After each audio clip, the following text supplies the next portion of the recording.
Okay, we want to have a discussion of nautical terminology now, just so we're all on the same page, talking wise. Fortunately, your online course has covered a lot of these terms, the bow, the stern, a lot of these, so I won't spend much time with the parts of the boat. Point out that the gunnels, looks like gunwales, but pronounced gunnels, is the top, any place basically where water can come over the boat.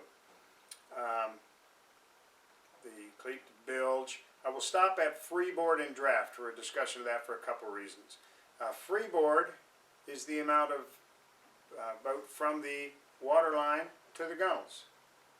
Draft is from the water line to the bottom of the boat, and we should point out that there's two bottoms of the boat. There's this one, which is the keel, which is important, but there's also this one for our boats, the prop, which is going to be your first indication of contacting the ground. So we have to have some idea of how deep this is. I want to do a quick discussion of depth finders. All the boats have depth finders. It's important that you know what the reference is. I would like to set the fleet up with a thing called a keel offset. And a keel offset is I will play with the electronic box on the boat so that when the depth finder reads 0, the prop's going to be hitting the bottom. You may still be 2, 3, 4 feet of water. You don't know. You don't care. Unfortunately, I cannot set the entire fleet that way, so we are currently running with actual water depth. So it'll be the bottom of this prop. You're going to have some idea of where it is. Good news is that for all of our boats, the bottom of the prop is about 2 to 3 feet down. So the takeaway is anytime that you get into 4 to 6 feet of water, you've got to start thinking about the prop. And we got to realize you cannot take off in 5 feet of water. You're going to stick the prop on the bottom. So anytime 4 to 6 feet of water, we start thinking about good level operation to get the boat into deeper water. The other thing about freeboard and draft is that the ratio of the freeboard to draft is a big determining factor on what the wind does to an object on the water. If I have a large freeboard and a very short draft, the boat is basically like a balloon. It's going to get blown around. All of our boats are basically balloons on the water, so you're going to have some idea of what wind will do to that boat, and we will cover that shortly. The other thing to think about is if you're getting up against another or coming close to another object underwater, you have to consider its freeboard and draft, such as a person when we get into the man overboard drill or picking up skiers or whatever. Know that the boat has big freeboard, little draft. The person has a little freeboard, great big draft. They're not affected by the wind nearly as much. So we have to consider that when we're getting the two in the same proximity. Okay, another terminology, here's a bad word, aground. We don't want to do that, but just like accident starts with A, aground starts with A, and that's just basically what you've had. You've just had an accident. I will tell you that if you do anything else than immediately shutting off the motor and making sure your passengers are okay, you're probably about ready to make the situation worse. You got to realize you may be exactly where you want to be. You could be in 20 feet of water with an 18, 19-foot tree stuck through your hull. You could be on a pile of rocks with the damaged hull. You could be, and most likely, sitting on a sandbar or a pile of mud and have not done any damage whatsoever. But if you do the wrong thing, you could cause a lot of damage to the boat. So we're immediately going to shut the motor off, make sure everybody's okay. Take a breath, and then let's just talk about a little bit of general water safety here.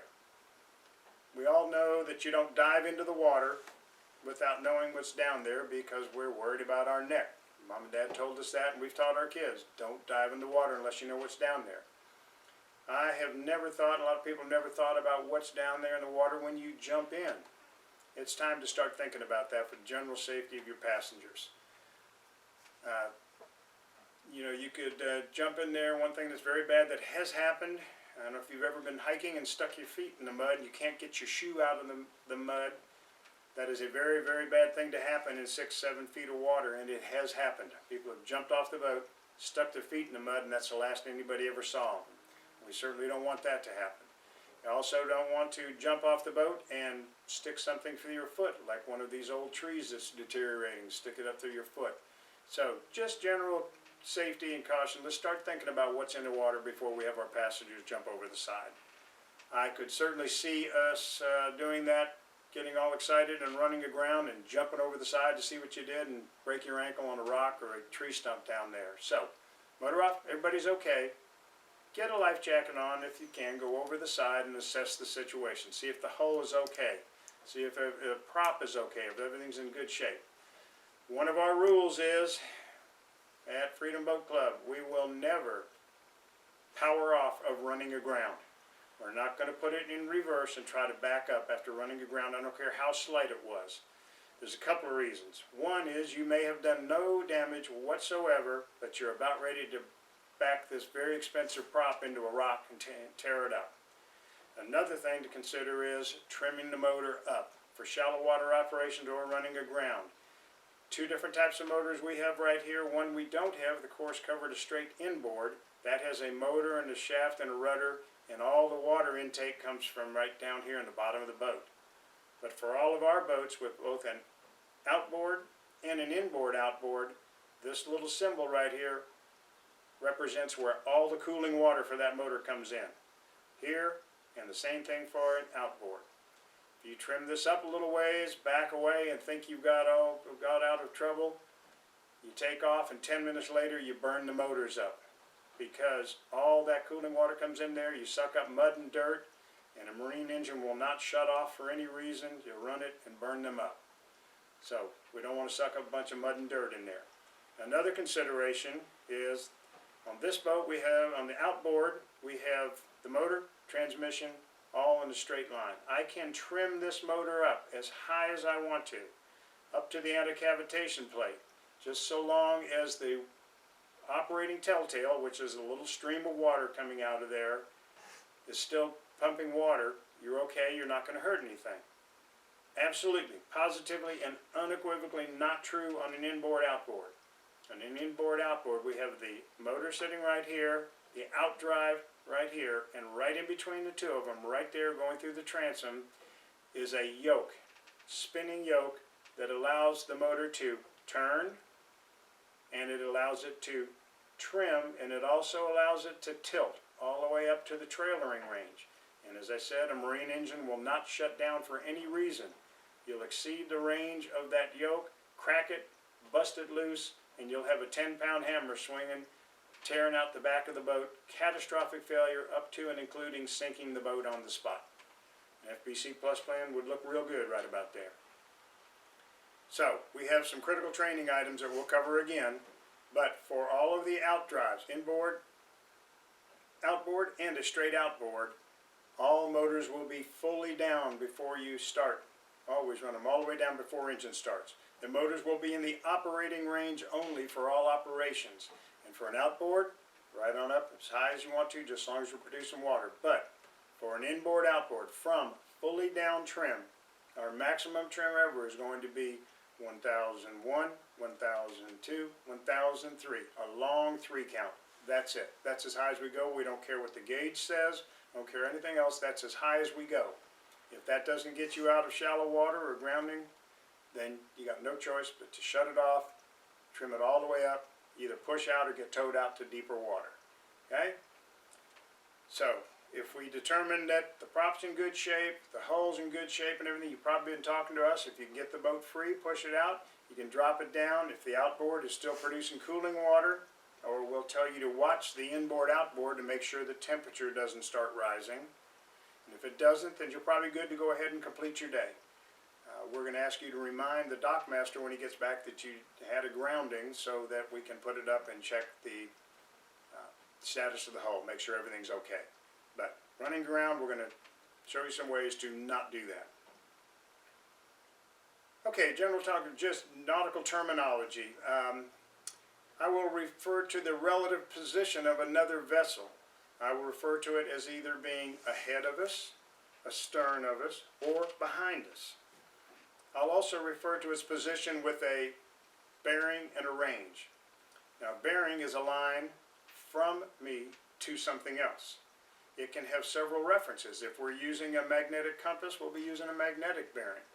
If we're using a GPS or doing offshore plotting, we'll probably be converting it to a true bearing. But for us and driving around the boat every day, the one we consider important is the relative bearing, and it's always from the bow of the boat. A quick discussion on bearings. Bearings can stay still or they can move. Bearings will shift, and a bearing will increase in a clockwise direction from 000, 090, 180, and I'll refer to that as an increasing bearing. They decrease in a counterclockwise direction from 360, 270, 180, and I'll refer to that as a decreasing bearing.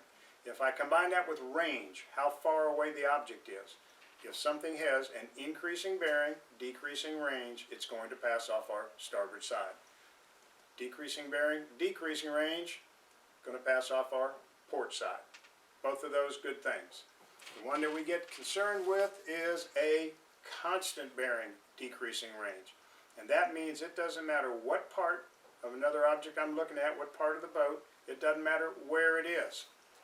If it is on your windscreen, we'll say, and it stays on the same bearing, constant bearing and decreasing range means you are going to wind up in the same position. And that is the ultimate definition of an imminent risk of collision, and that's important.